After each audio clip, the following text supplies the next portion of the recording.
this is not a joke, this is a serious problem. It's not a rare disease, it's a common disease, and it's going to become increasingly common as the population ages. And while most of the other chronic diseases are going down in frequency, this really stands out as one of the two that's growing very, very rapidly. There's 4 million people with Alzheimer's today in this country. In 20 years it'll be at least double that. And our company, like many companies, is full of a generation of baby boomers who are facing this challenge.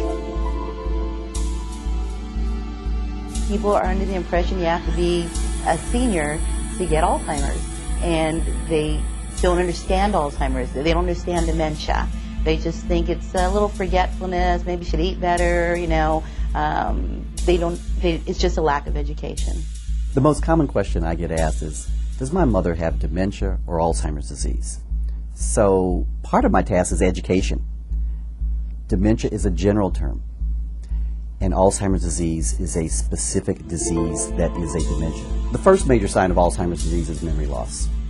The second is difficulty performing task, familiar task. A third, there's often a language disturbance, misusing words. Fourth, disorientation to time and place. Fifth, problems with judgment and reasoning. Another is difficulties with abstractions or concept thinking. Another is misplacing objects. There may be a change in personality. Some people have a change in mood. And finally, there's often a loss of initiative. When I took care of my aunt, and I read one of the magazines, she already had 7 of the 10 warning signs. And immediately I took him to the doctor. That's what I tell people. If you notice something is not right, take him to the doctor to find out, you know, what the problem is. I didn't even know I was a caregiver until I came to the association, because I already took care of my mom. I am like a stay-at-home mom. I take my mom to school, then I have a few hours free, then I pick my mom up from school, then I have my mom to take care of, and that's my job. That's what I do full time. The hardest thing to do is to engage a caregiver to take care of himself or herself. It's absolutely the hardest part of this process.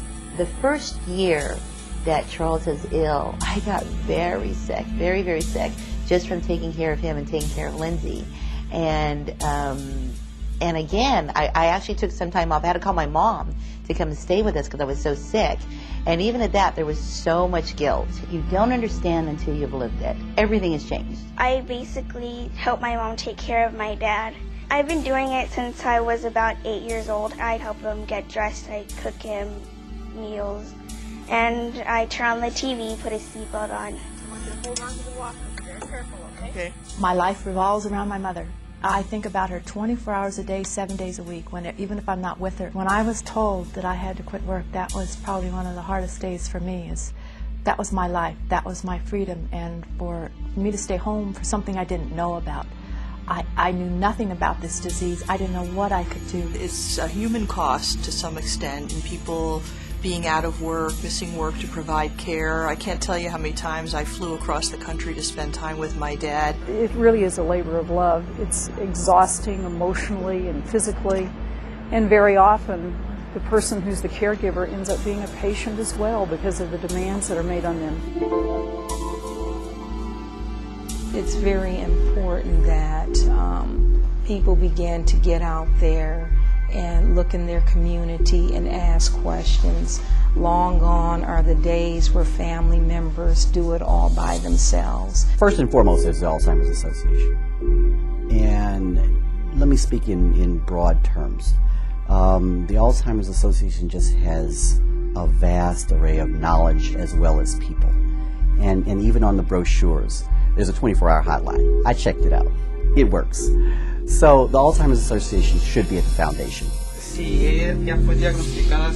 We were able to recognize the large Spanish-speaking population and start a program that would help them. From that, we went into the Asian Pacific Islander, we went to the African American communities, and all of these things happened because people began to know what Alzheimer's is. When we talk to a caller about taking care of themselves, one of the things that we sometimes offer is the fact that we here at the association do offer one-on-one counseling, and that we do have the ability to be able to connect that person, that caller, with a care consultant who can help them to work through some issues and do some care planning. It's very important to have this daycare center for the caregivers. It gives us an opportunity to have a break if we're still working, or if we have children to take care of, or if we just need to do things for ourselves.